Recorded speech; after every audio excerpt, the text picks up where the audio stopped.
What's good, YouTube? Welcome back to another video, and today we're going to be reacting to the 7 deadly sins as rappers. 7 rappers I found who each meet the criteria for one of the 7 deadly sins: pride, Greed,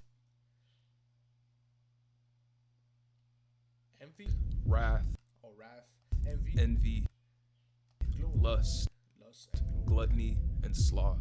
I'll start with what is considered to be the original and worst of the 7 deadly sins: pride.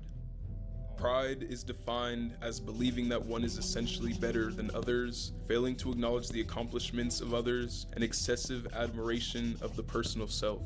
The rapper who best matches this description of pride is Drake. Drake is no doubt one of, if not the, most accomplished rapper of all time, but the thing is, he doesn't shy away from boasting about his accomplishments. A lot of his song lyrics show this off, constantly putting himself on a pedestal. Another example of Drake's pride is him hiding the fact that he had a child with an ex-adult film star, likely due to how it would make him look to the public. In May 2017, TMZ reported that ex-adult film star Sophie Brousseau claimed she was pregnant with Drake's baby, and that they weren't on good terms. She claimed to have messages with Drake supporting the claim that he got her pregnant, and in those alleged messages, Drake asked for an abortion and claimed that she only wanted the child so she could get his money. Drake's team discredited Sophie's claims, suggesting that she was using the situation as a way of getting into the United States. It wasn't until Pusha T's May 2018 diss track on Drake that his hidden son would finally be revealed to the world, against his own. You're hiding a child. Let that boy come home. Deadbeat motherfucker. Playing Border Patrol. Adonis is your son. Free Nah, bro, violent. will. Drake has also shown the world that he is not receptive to criticism, which is another sign of his pride. In September 2022, Drake privately sent harsh messages to YouTuber Anthony Fantano, seemingly due to the low ratings he had been giving his recent albums. Fantano made light of the situation by not sharing the messages publicly, but by telling people that Drake kindly DM'd him a vegan cookie recipe.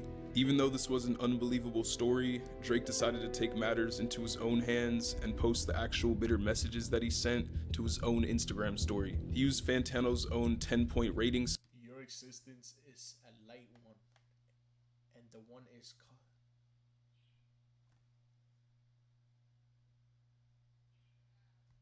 scale to call his existence a light one, all because he couldn't handle the criticism of Fantano's album reviews. Another person's criticism Drake couldn't handle is Joe Budden's. Joe criticized Drake after the release of his album For All the Dogs, stating that he was rapping for the children and needed to mature his music to match his age. Drake.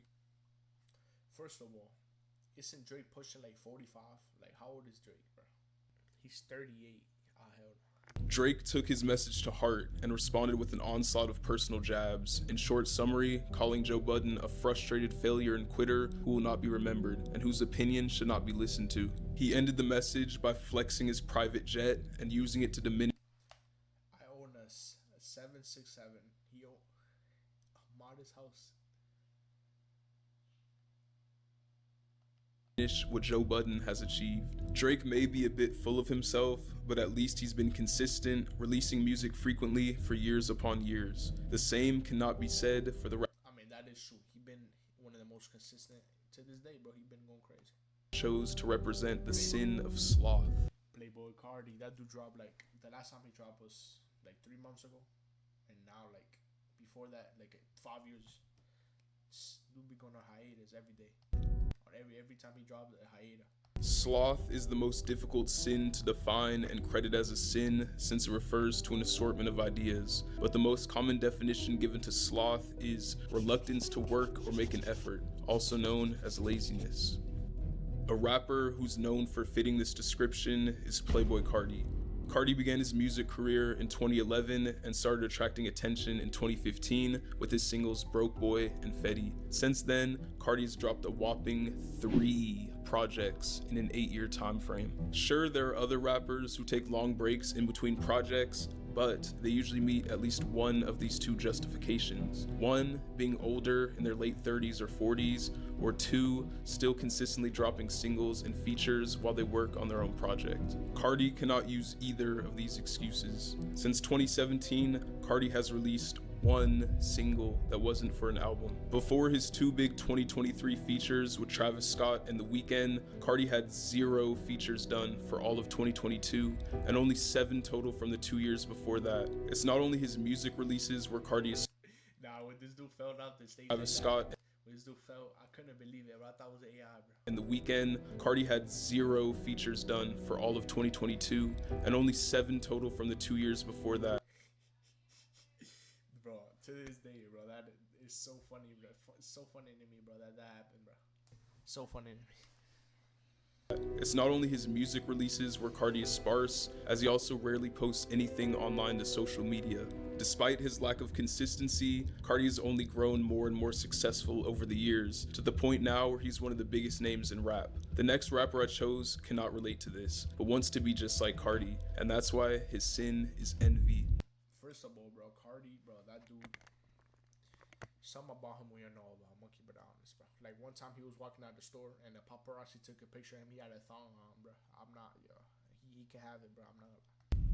Humiliation ritual right there. To envy is the desire to have a quality, possession, or other desirable attribute belonging to someone else. An extreme example of envy is actually wanting to be someone else. Mario Judah is a rapper who took envy to this extreme, basically becoming a clone of Playboi Carti. Before Mario was even an artist, he was a big fan of Carti. I was doing this before I was an artist. Like, I was one of the fans in his comment section, like, bro, please drop Whole Lotta Red. Like, bro's fire. Like, he's a rock star too, you know what I'm saying? In 2020, he, like many others, were growing impatient with Carti for not dropping his album titled Whole Lotta Red. Mario decided to take matters into his own hands and threatened to release Whole Lotta Red for Carti if he didn't drop it before December 6th, 2020. Once that day came around and Carti hadn't dropped, Mario Judah released a single titled Bih Ya, where he did his best Carti impersonation, mimicking his typical baby voice cadence and flows. I saw addicted to drugs. I saw addicted to drugs. I saw addicted to drugs.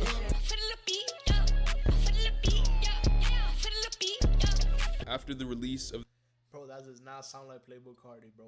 What did I just hear? I saw addicted to drugs. I saw addicted to drugs. Philippi? Like, what? Bro, that is not Playboi Carti. After the release Fanboy to the extreme, bro. of this song, Mario Judah announced that it was only track 2 of his own entire Whole Lotta Red project that was on the way. On December 8th, 2020, Mario Judah once again threatened Carti, this time saying that he would drop his own version of Whole Lotta Red if Carti didn't drop his album by December 11th. I'm gonna do what I can to try and get him to drop. If I try to alert him and threaten him with a song, maybe he'll hurry up and drop.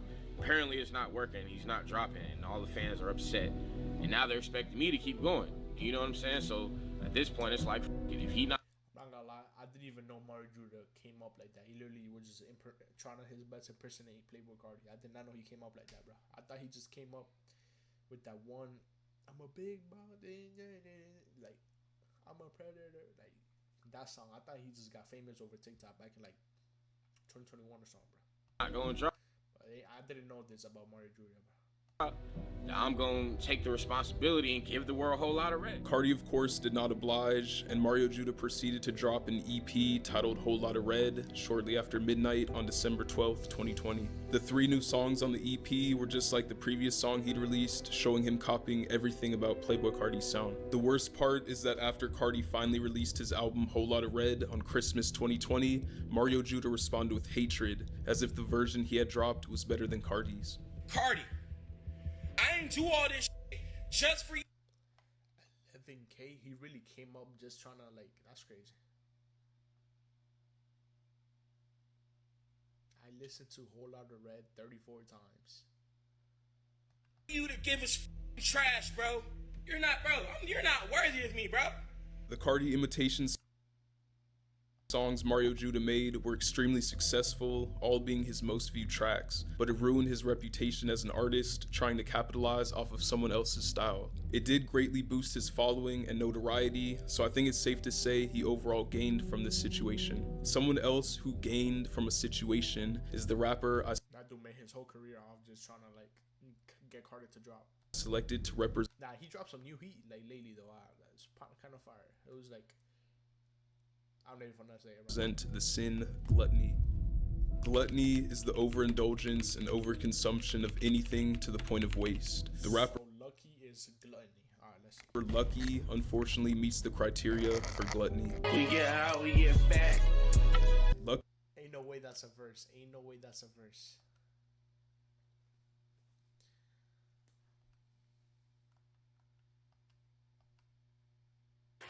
God created you for more, and your time is now.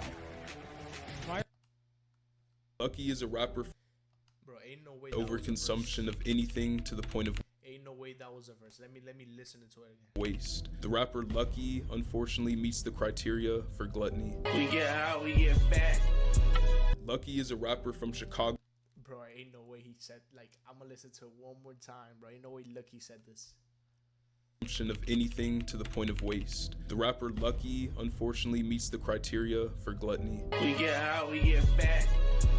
Lucky is a rapper Rest in peace, bro. That's hard to even listen to him, bro. from Chicago who began his music career in late 2012. Looking at pictures of him early on in his career, you can see that he had a skinny body build. Look at pictures of him now, and it's quite the opposite. But Now, this picture's a meme right here. began his music career in late 2012. Looking at pictures of him early on in his career, you can see that he had a skinny body build. Look at Yo, this picture. Nah, this picture mad funny, bro. pictures of him now, and it's quite the opposite. But what was it that caused Lucky's continual gain of weight? Well, it actually all started after he stopped doing the drug Xanax. Lucky was a frequent user of Xanax to the point where he took 10 pills in a single day. But in 2016, he chilled on the Xans and found another drug that would change his life forever. Lean. It was around this time when Lucky first began drinking lean. Lean Bro, got a lean gut. is a recreational drug beverage prepared by mixing prescription strength cough syrup containing codeine and promethazine with a soft drink. Drinking it in prescribed quantities is safe, but one of the Rest in peace, Juice WRLD, man. potential side effects of overconsumption is weight gain due to not only the extremely high amounts of sugar in the sodas, but also the cough syrup that causes constipation and inflation of your liver and intestines. The bloating that lean causes is referred to as a lean gut, which is similar to that of a beer belly. Lucky first started showing signs of his lean gut in 2019, and it's only gotten worse and worse every year since. Lucky said he wished the weight gain on himself for wanting to gain weight back when he was skinny. You're like one of the first or only niggas who embrace gaining weight. It's really like a little karma thing, not karma, but I wish this on myself because I used to want to be like Sosa and Gucci Man, and I was skinny as hell trying to get a little pudge. Then I got it, but I stopped caring about having that. You feel me? I wish this on It didn't myself. stop growing. Now his lean addiction is so bad that he doesn't even like thinking about how much it's cost him. How much you think you spent on? I don't like thinking about that. Yeah. What's the most you paid for a pint? I won't say if you Bro's out of breath mid-interview, bro. Rest in peace. The root of his addiction actually stemmed from his listening of Lil Wayne, a rapper who frequently glorifies lean in his music. I always wanted to drink lean though because of Lil Wayne though. I was a real impressionable kid, you know. I was like super. Bro, do not do drugs, kids, bro. Lean, perks, all that, bro. It's not worth it, bro. It's not worth it. Impressionable. It's not worth it. So I always wanted to drink lean. It might feel good at the moment, and then like you want to crave more and more and more, and then you're gonna waste all your money. You're gonna be flat broke. You're gonna now want to do nothing, bro. So don't do it. Then when I start getting older, it just fit. Now Lucky himself is the one frequently glorifying lean in his music, potentially negatively influencing other listeners. Another person negatively influencing their listeners is the rapper I have representing the sin of lust. Lust is defined as intense or unrestrained sexual craving. I couldn't think of a better fit for this description than the rapper Sexy Red. Sexy Red is a recent success story in the rap scene, blowing up from her rather unholy lyrics. My coochie pink, my booty hole brown. Wikipedia's description of Sexy Red Yo, when I first heard that song, bro, I just gave up. I just gave up on humanity, bro. I'm not gonna lie. says And people be jamming that, oh man, but you know, and be meant to like, what are you doing, bro? her public image, lyrics, and media presence have been described shaking my head, bro. Described as brazenly sexual and boisterous. She herself describes her music as bad and ratchet. Her stage name, Sexy Red, was adapted from her nickname Red because of her red-dyed hair, and then her aim for sex appeal since embarking on a music career. Listening to her songs makes this clear, as just about every single one is full of lyrics about or all these belongs, all these belong to us. Raw dog, put it in my guts. F me good and make me cuss. Spit in my feet. Ah, hell nah, yo.